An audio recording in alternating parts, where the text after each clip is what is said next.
Good morning, everyone, and welcome to First Congregational Church's online service. My name is Tom, and I am the pastor of this church here downtown Langsburg. And we're a small little church in a small little town looking to spread some hope, help, and healing out in the world. And we are in our Won't You Be My Neighbor series, where we're traveling through the Gospel of Luke for a while as Jesus walks towards Jerusalem and see how he teaches us to treat our neighbor. And today we're looking at a passage out of Luke 10. Doesn't really have a whole lot of drama to it, but if we get this one right and see what Jesus is saying, it can help us love our neighbor better. Now, I've noticed that an interesting thing that we do with religion is we separate out the greatest command Christ gave us from the dogmas and doctrines of theology. Like, it's essential to believe these things in order to be considered orthodox or within the tribe of belonging or in the cool kids club. But you don't have to try and live the Sermon on the Mount or even the Great Commandment to love your neighbor as yourself. We came up with all the creeds, which I think are great, by the way, but we forgot about the conduct. Well, we didn't forget about conduct. We adopted codes of conduct that help us blend into our cultures a little bit better. We came up with lists of things that we don't do that could probably rival, like the Apostle Paul's letters. We separated the point from the practice. Jesus showed us how to live. He said the greatest thing we could do is to love God and love our neighbors. I was like, that's the whole point. But our culture would rather read the sacred text for the theologies and the philosophies so that we can construct systems of belief that prove to the world that we're on the inside. So we teach others these beliefs and these philosophies so then they can belong too. And yes, we do admit that we'd like them to, if they could, love their neighbor, like Jesus said. But, as long as they can produce the correct answers to the questions of theology, we're pretty good, right? So we took the essential and we made it optional for that's for the super committed, mature Christians, not for the rest of us. So what does it mean to be a Christian? And what does it mean to not be a Christian? Jesus is not as clear-cut as we would like, and today's passage really highlights this. He sends out 72 disciples with a message, instructions, and warnings. The message is, peace be upon this house. The kingdom of God has come near. Now the instructions are, if they receive you, let your peace rest there. If not, let it return to you and move on. And the warning is, judgment is coming to those who do not choose the way of peace. But who that judgment falls upon is really surprising in this passage. So hang on to your hats. We're going to have some fun stuff ahead of us today. Hold on.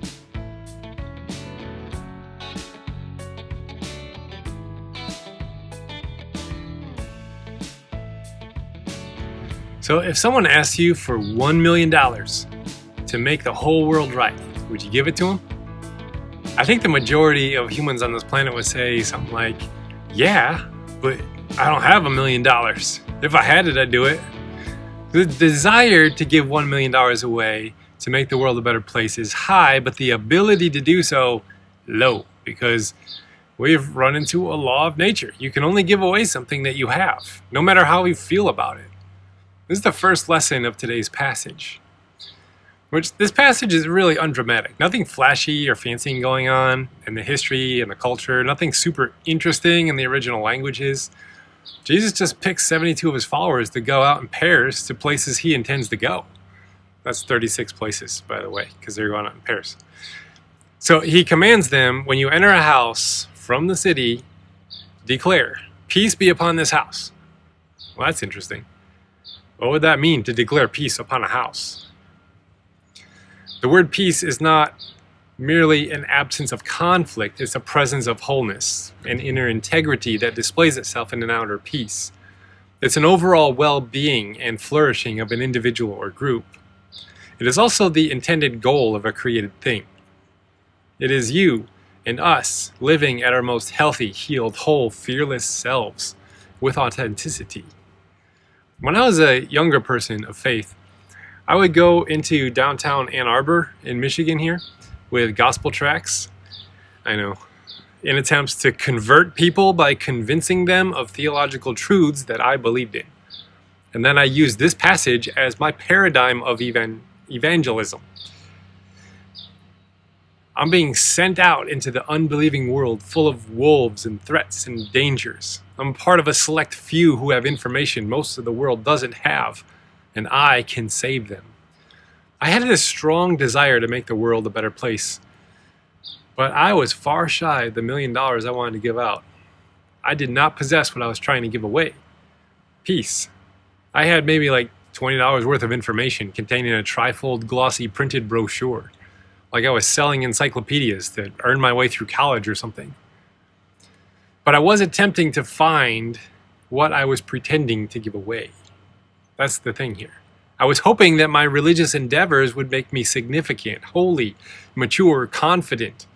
I was hoping these endeavors were an exercise of my identity, calling, and vocation.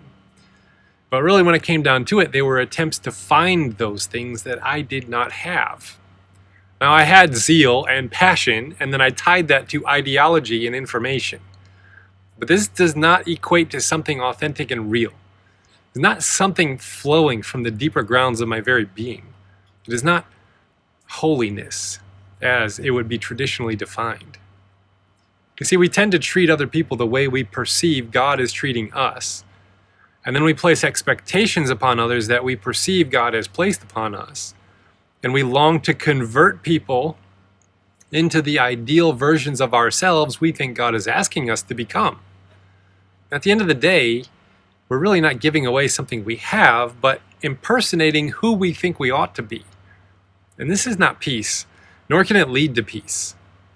We're all on a journey to uncover who God has already made us to be, to unlearn the patterns of living we adopted to please the world around us, and discover who the great I am, to use God's name, has made this small little reflection of.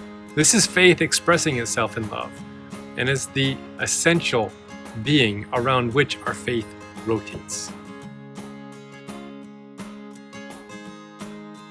How do you convert someone who believes the earth is flat over to an understanding that the earth is round? But you can't argue with them about going up into airplanes or rockets and seeing for themselves, or about eyewitness astronauts' accounts of the Earth's rotation or satellite imagery, because they're just going to tell you that it's all a conspiracy. And no amount of arguing is going to do it. You have to take them on a long journey in a straight line until you arrive back at the place you started. Your starting and ending place are the same, but the journey changes your perception. I often think the journey of our becoming is the same way. We don't have to really get anywhere, but also if we don't go anywhere, we'll never find that personal holiness and vocation and identity that we are. Now, when you take a young person and you give them information that is special and most people don't have it, and then you set them off on a mission to go save the world, you get a zealot, like Simon the Zealot, who would be renamed Peter later on. Now, the Zealots were a political faction of early Judaism that started around 6 AD. And they wanted the Roman government out of their hair, and they wanted God to rule the nation. They believed that anybody who catered to the government was a coward, and they were ready to violently overthrow the government at a moment's notice.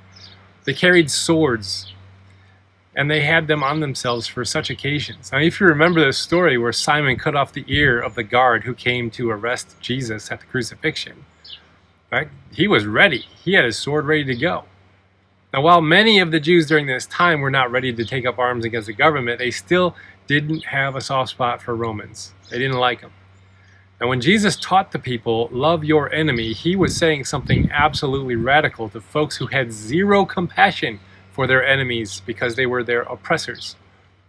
Now, James and John, they were actually nicknamed the sons of thunder. Not because they were, incarnations of the Greek god Thor, but because of their hot tempers and their willingness to argue and their desire to call down fire upon the Samaritan village that rejected them any kind of hospitality. We looked at that last week.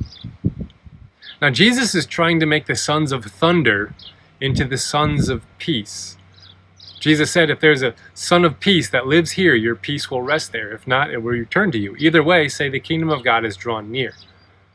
So Jesus has taught these sons of thunder to love your enemies. Do good to those who hate you. Pray for those who persecute you. And so on. This was a different way than they expected. It was neither rolling over and letting the Romans oppress you, nor was it a violent revolution that they were expecting. It was a non-violent resistance, a way of retaining your dignity as a human and calling out the humanity and the human dignity of those who oppress you and oppose you. You see, violence in all of its forms is dehumanizing to both the perpetrator and the victim. So Jesus is not sending out disciples with special information to save the world. He's not sending out disciples to convert and evangelize the lost souls out there. They're not visiting the so-called pagan Greeks or Romans. They're seeking the lost children of Israel, the religious who have lost their way, pursuing violence and power. He's calling the religious to the pathway of peace. If you find a son of peace, let your peace rest. If you find a son of thunder, get the heck out of Dodge. Let them know the kingdom of God came near. They missed it though, because their kingdom ideas were all wrapped up in governmental power, military might, violent warfare, and tribalistic hatred of their enemies. Jesus' words are honest and harsh for these folks. Lots of woes come up next, so we're going to check that out next.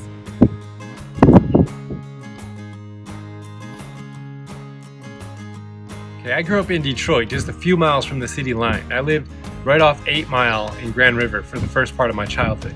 So I know the area of the west side fairly well, or at least I did. It's been a while. Now, sometimes somebody will say to me, I've got to go to Detroit this week. And me being familiar with the geography, I often ask, oh, what part? And then they name a city that's like so far away from Detroit, it's not even in the same county. They don't really know the geography like I know it. And today, Jesus mentions a lot of cities, and we might not know the geography either. So let's do a little bit of exploring on these places to better understand what Jesus is actually saying. Now he says, woe unto you, Chorazin, Bethsaida, and Capernaum. Now these 3 towns are on the northern side of the Sea of Galilee. And these places were known for their devout religious adherents. They were rural, simple folks who enjoyed religious gatherings, religious education, family, community. It sounds like the golden child of everything we think a small town should be. So Jesus calls actually a lot of his disciples from this area and spends the majority of his ministry there. He's done dramatic miracles of healing and like demon expulsion out of people. He's taught radical teachings and drawn crowds to this area, but something is not what it seems here. Now, if you have the appearance of religiousness and morality, but it's used with contempt upon those who don't look or behave or believe like you, then that religiousness turns into a weapon. Look how great I am, and look how bad those people are over there. So within these 3 towns, there are zealots filled with hate and desire to inflict violence upon their enemies. And Jesus has offered a pathway of peace to them, and they have rejected it. So then what? Fire from heaven from a displeased God? No, he's already said no to that in the last chapter. What about fire from Rome on a rebellious and violent people? The woes for them are not the judgment, but are consequences of taking up arms against the most powerful military force in the world. You see, in 70 AD, their temple will be crushed and their precious city of Jerusalem destroyed. But they could have diverted this by walking the path Jesus set out before them, the pathway of peace. This was in opposition to Tyre and Sidon. These cities are some of the oldest, consistently occupied cities in the whole world, even today, going back as early as 2750 BC, and they're still inhabited cities today. They're Phoenician in descent, which was the same ethnicity as the infamous Queen Jezebel, and they're also described as being descendants of Noah from Genesis, like a grandson to Ham, who was Noah's son.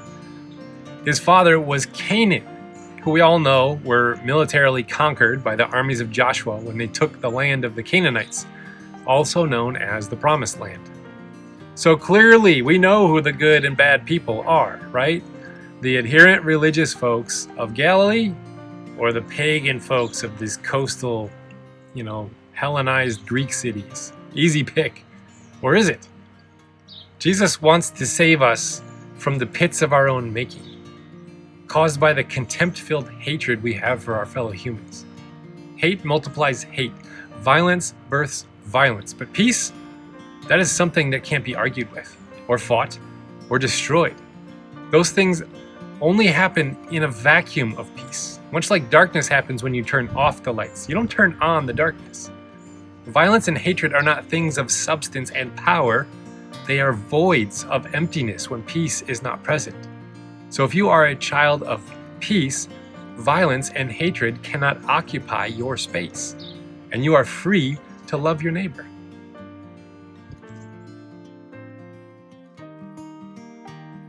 Good morning, and this is Psalm 30 retold by Malcolm Guite.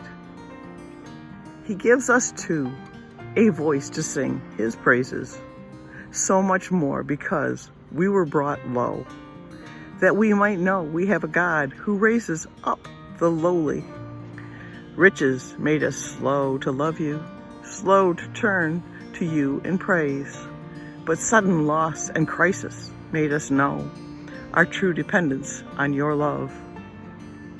Our days of false security are gone. We fell into a pit of our own making. Raise us up again, each out of our own hell, and give us oil for ashes, joy for mourning. Restore us in your love, and we will tell of how through our long night we heard your warning and heeded you, and found your love again. How night withdrew and joy came in the morning.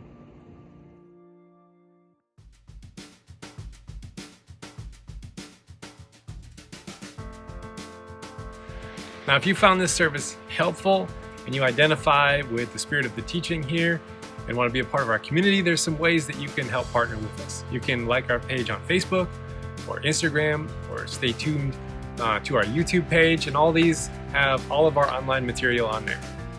And as well, you can see a breakdown of these services and little small bite-sized things throughout the week on Monday, Wednesday, and Friday if you're following us there.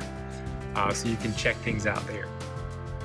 If you want to put any comments down below, it actually helps others find us, so say hi. Love to see you. If you're in exile from a faith community and have not found a spiritual home yet, you can join us here in whatever capacity you can. You can belong with us. We're not creedal, we're covenantal, so we don't ask that you conform to a big, long doctrinal statement that your intellect and your heart might have a problem with. If you're in a dark night of the soul or a deconstruction process, we also offer one-on-one spiritual direction with me, trained spiritual director. Just reach out on our website, www.fcclangsburg.com, and I can guide you through the dark. Lord knows I've been there. And if you'd like to partner with us financially, we would appreciate any level of giving that you're able. They help keep these services going. And you can give online at this website down at the bottom of your screen. So thanks for joining us today, and we will see you throughout the week again on Sunday as well. So blessings on that journey.